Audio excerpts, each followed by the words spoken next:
आज की कहानी एक ऐसे शापित कुर्सी की कहानी है जो आज भी मौजूद है एक म्यूजियम में, और उस म्यूजियम में तमाम चीज़ें रखी हैं, लेकिन एक ऐसी चीज़ ऐसी जगह रखी है कि जो भी उसे देखता है तो पहले तो हैरान होता है और फिर जानना चाहता है कि इसकी कहानी क्या है। आमतौर पर किसी कुर्सी को हम फर्श पर ज़मीन पर ही देखते हैं, ज़मीन पर रखी होती है, जैसे मैं कुर्सी पर इस वक्त बैठा हूँ। लेकिन अगर कोई कुर्सी को किसी को छत से टांग दे, हवा में झूल रही हो, तो अजीब लगेगा देखकर। लेकिन एक म्यूजियम है और उस म्यूजियम में आज भी एक कुर्सी ज़मीन से ऊपर इतनी ऊंचाई पर टांगी गई है ताकि गलती से भी कोई उस पर बैठ ना जाए, क्योंकि उस कुर्सी को लेकर, उसकी मनहूसियत की कहानी को लेकर ये हर तरफ बात है कि जो भी इस कुर्सी पर बैठा वो जिंदा नहीं बचा, मर गया। कुछ लोग कहते हैं कि इस कुर्सी पर करीब 4 से 6 लोगों की मौत हुई। कुछ लोग कहते हैं कि ये तादाद 30 या उससे भी ज़्यादा है। कहानी इंग्लैंड की है। कहानी इंग्लैंड के नॉर्थ यॉर्कशायर की कहानी है। कहानी वहाँ के एक इलाका है थर्क्स, वहाँ की कहानी है। कहानी 18वीं सदी की है। इंग्लैंड में 2 दोस्त रहा करते थे। दोनों में थोड़ा सा उम्र का फासला था, लेकिन दोनों में अच्छी खासी दोस्ती थी। एक का नाम था थॉमस बसबी और दूसरे का नाम था डैनियल ऑटी। तो थॉमस और डैनियल ये दोनों दोस्त थे और दोनों एक तरह से छोटे मोटे गैंग चलाते थे। इनका क्रिमिनल बैकग्राउंड था, क्राइम व्राइम किया करते थे। नकली करेंसियों का भी इनका धंधा था और ये दोनों वहीं थर्क्स में रहा करते थे।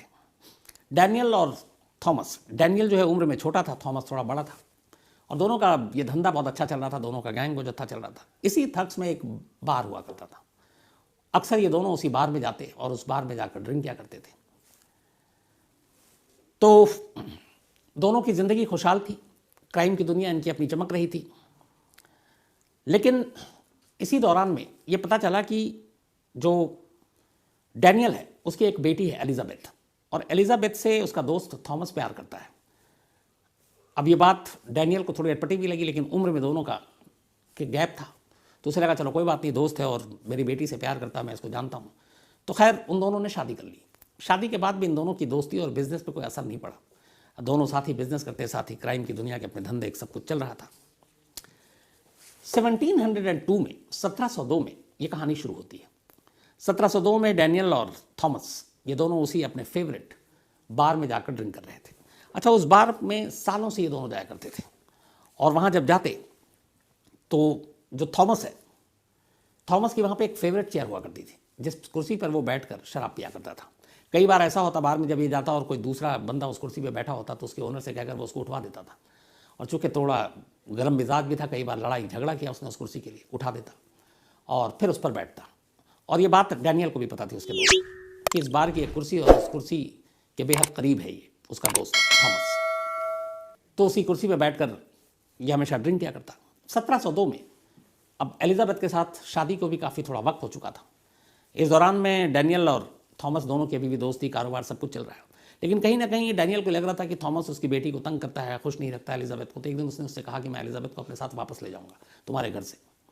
ये बात थॉमस को बुरी लगी, वो एलिजाबेथ से प्यार करता था। खैर इसी के बाद दोनों एक शाम पहुँचे 1702 में, एग्जैक्ट डेट याद नहीं हो, तब कहीं मेंशन नहीं है, और उसी बार में जाकर शराब पीने लगते हैं। दोनों में झगड़ा होता है। झगड़े के दौरान में थॉमस उठता है, वॉशरूम जाता है, वापस आता है तो देखता है कि डैनियल उसकी उस फेवरेट चेयर पर बैठा हुआ है, और इससे पहले डैनियल ने कभी ऐसी हरकत नहीं की। लेकिन उस रोज़ लड़ाई के बाद वो उसको चढ़ाना चाहता था। उसने उससे कहा मेरी कुर्सी से उठ जाओ। डैनियल उठने को तैयार नहीं। दोनों में हाथापाई हो गई। हाथापाई के दौरान ही अचानक थॉमस के हाथों डैनियल का कत्ल हो जाता है, उसी बार में और उसी कुर्सी को लेकर। अब जब कत्ल हुआ तो उस बार में बहुत सारे लोग थे। किसी ने फ़ौरन पुलिस को खबर कर दी। पुलिस मौके पर पहुंची और मौके वारदात पर ही थॉमस को पुलिस गिरफ्तार कर लेती है। इसके बाद पुलिस की जांच होती है, दोनों के रिश्ते निकलते हैं। पता चलता है कि ये कॉइन्स के, फेक कॉइन्स का दोनों धंधा करते थे, और छोटे मोटे और भी इनके क्राइम का, और इनका अपना गैंग था।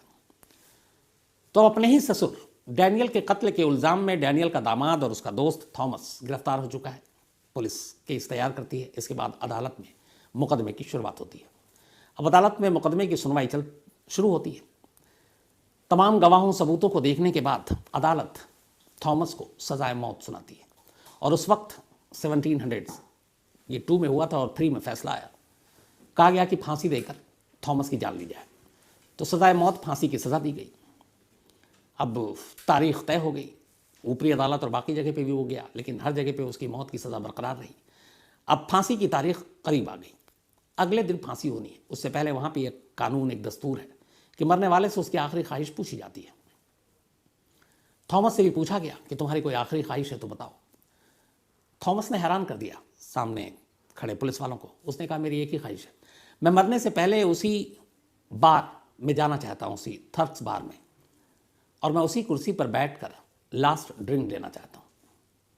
अब ये बात तमाम कानून के जानकारों तक पहुंची, लेकिन ये था कि जो भी जायज़ चीज़ें हों वो ख्वाहिश मरने वाले की पूरी की जाए। अब ये नहीं कि अगर वो कहे मुझे छोड़ दो तो वो तो होगा नहीं। तो वहाँ ड्रिंक और ये सारी चीज़ें उनमें था, जो एक सोशल सामाजिक चीज़ें हैं कि लोग पीते हैं। तो कहा गया इसने और तो कोई बड़ी चीज़ मांगी नहीं है और ये चीज़ उसकी ख्वाहिश पूरी की जा सकती है। तो कहा गया ठीक है। तो पुलिस की कस्टडी में थॉमस को उस थर्क्स के उसके फेवरेट बार में ले जाया जाता है और वहाँ ले जाने के बाद बाकायदा वो उसी कुर्सी पर बैठता है। उस कुर्सी पर बैठने के बाद वो ड्रिंक लेता है और फिर कुर्सी से खड़ा होता है, कुर्सी से विदाई लेता है, लेकिन चलते चलते कहता है कि खबरदार अगर किसी ने हिम्मत की मेरे बाद इस कुर्सी पर बैठने की, वो बचेगा नहीं। अब लोगों को लगा कि यूँ ही बोल रहा है।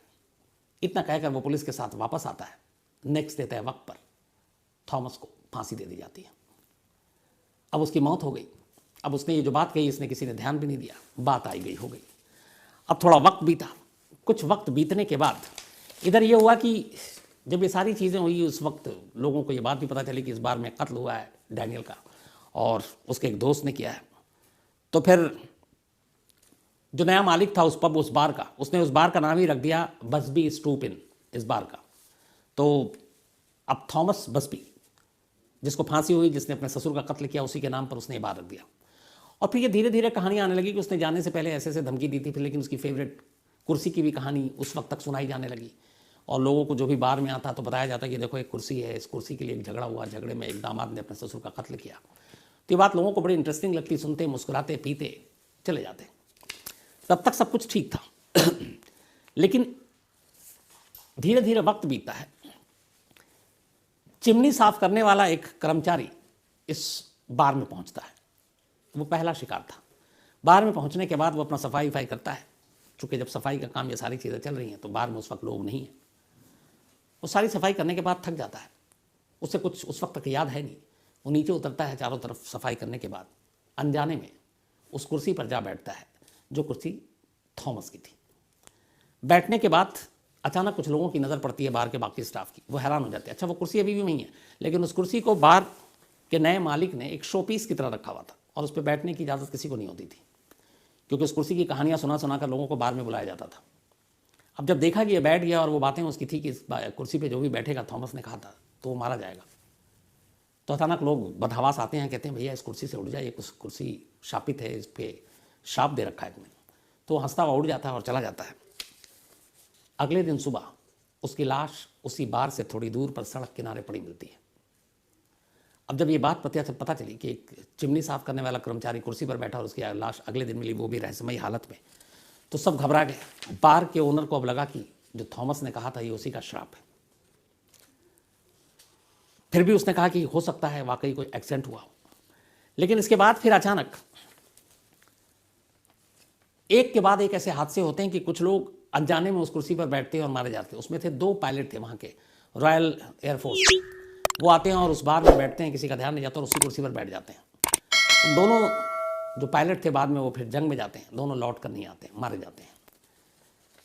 एक और शख्स आकर बैठता है। अगले दिन उसकी लाश वहीं पे खंबे से लटकी हुई मिलती है। तो ऐसे करते करते 4-5 मौत हो जाती है बहुत कम दिनों के अंदर अंदर। अब बार तब तक एक नए मालिक के हाथ में आ चुका था, ओनर उसका। उसे लगता है कि एक के बाद एक मौत हो रही है और हर मौत का कनेक्शन उस कुर्सी से जुड़ रहा है। वो बड़ा परेशान हो जाता है कि क्या करें। फिर उसे लोग कहते हैं, उसे बताते हैं, क्योंकि अब वक्त भी बहुत ज़्यादा बीत चुका था थॉमस को मरे हुए, कि तुम्हारे पुराने ओनर से बात करो। पुराने ओनर से वो कांटेक्ट करता है, कहते हैं हाँ वो कुर्सी जो है उस पर किसी को बैठाना मत, वो शो पीस है, उसे कहानियाँ सुनाओ, ग्राहक बुलाओ, वो शापित कुर्सी है, क्योंकि वो थॉमस की कुर्सी थी और उसके चक्कर में खून हुआ। उसने जाते जाते ये कहा। अब उसने बताया कि एक के बाद एक इस तरह मौत हो रही है। तो उसने कहा कि फिर उस कुर्सी में कुछ खतरा है। अब उसने संभाला कि नहीं भाई इस कुर्सी पे कोई ना बैठे, लेकिन जो लोग आए उस कुर्सी के बारे में बात करें। इस दौरान में एक महिला आई और वो महिला उस दिन सफाई कर रही थी और सफाई करके जब वो थक गई उस कुर्सी पर बैठ गई और ये ओनर अभी बाकी सबसे बात कर रहा है और ये सारी चीज़ें देख रहा है। उस महिला की कुछ घंटे के बाद ही रहस्यमय हालत में मौत हो गई। जब उस महिला की मौत हुई तब इस बार के मालिक को लगा कि कुछ तो गड़बड़ है। वो घबरा गया, डर गया। उसने फ़ौरन अपने मुलाजिमों को बुलाया और कहा कि इस कुर्सी को उठाकर बेसमेंट में कबाड़ में ले जाकर रख दो। मुलाजिम आए और उन्होंने उस कुर्सी को उठाया और बेसमेंट में ले जाकर रख दिया। अब बाकी सब ग्राहक आते थे, बार पीते ड्रिंक करते चले जाते। एक दिन कुछ सामान ऑर्डर किया था बार के ओनर ने। वो डिलीवरी बॉय एक पहुंचा और वो सामान लेकर उससे कहा गया कि जाकर वो बेसमेंट में सामान रख दो। अब वो कई राउंड में सामान बाहर से उतारता, उठाता, बेसमेंट में रखता, फिर वापस आता, दूसरी खेप लेता, फिर अंदर जाता। इस आने जाने के चक्कर में वो थक गया। एक बार एक सामान लेकर आया तो थक गया, तो उसने देखा कि यार इतनी खूबसूरत कुर्सी यहाँ पे पड़ी हुई है, थकान हो रही है, चलो थोड़ा सुस्ता लूँ। वो उस कुर्सी पर बैठ गया, उससे उस कुर्सी के बारे में कुछ पता नहीं। बैठा, उठा, सामान रखा, गया। शाम को उसकी भी मौत हो गई, बिल्कुल ठीक ठाक। अब जब ये बात बार ओनर को पता चली तो उसने पता किया तो पता चला कि वो नीचे बेसमेंट में बार बार जा रहा था और वहाँ वो कुर्सी पर बैठा था। अब बार ओनर को यकीन हो गया कि इस कुर्सी के अंदर कुछ ना कुछ है और ये जो है एक शापित कुर्सी है। उसने फ़ौरन अपने एक वहीं पे, ये करीब लंदन से 250 मील की दूरी पर है ये इलाका, इस इलाके की मैं बात कर रहा हूँ, थक्स के म्यूज़ियम को कांटेक्ट किया और कहा कि हमारे पास एक कुर्सी है और उस कुर्सी के साथ ये श्राप जुड़ा हुआ है कि इस पर जो भी बैठता है मर जाता है। मैं इस कुर्सी को अब रखना नहीं चाहता हूँ, तो मैं इस कुर्सी को म्यूज़ियम को दान देना चाहता हूँ, लेकिन शर्त यह है कि इस कुर्सी को आप ज़मीन से ऊपर रखेंगे ताकि गलती से भी कोई इस पर बैठ ना जाए। म्यूज़ियम वालों ने को तो ऐसी ऐसी चीज़ें चाहिए होती हैं, लेकिन उन्हें इन चीज़ों पर भरोसा भी नहीं होता है। तो इसी थक्स म्यूज़ियम ने फिर कहा कि ठीक है, हमें ये शर्त मंजूर है, और उसके बाद म्यूज़ियम में इस कुर्सी को भेजा गया इस हिफाजत के साथ कि कोई इस पर बैठे नहीं। और म्यूज़ियम वालों ने फिर उस कुर्सी को ज़मीन से 5 फीट ऊपर हवा में टांग दिया, और टांगने के बाद अब वो लोगों के लिए खुल गया और बताया गया कि ये कुर्सी कैसे एक शापित कुर्सी है जिस पे जो भी बैठा वो मारा गया। तो 1978 में 1978 में ये कुर्सी थक्स म्यूज़ियम को दान में दी गई, इस शर्त के साथ उसके मालिक ने कि इस पर कोई बैठेगा नहीं। करीब 300 साल हो गए, 300 साल जब ये कहानी शुरू हुई थी, 1702 की बात है। ये कुर्सी आज भी सलामत है, इसी थक्स के म्यूज़ियम में है।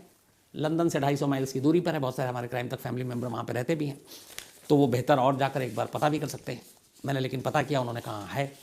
तो इस थक्स म्यूज़ियम में ये एक कुर्सी, जैसे मौत की भी कुर्सी कहते हैं, आज भी रखी हुई है। और लास्ट 300 ईयर्स, 300 साल से ये कुर्सी यूं ही है, इस पर कोई बैठा नहीं है। और कहते हैं कि ये दुनिया की सबसे श्रापित, सबसे मनहूस और एक तरह से मौत बांटने वाली कुर्सी है। तो आज की कहानी में इतना ही।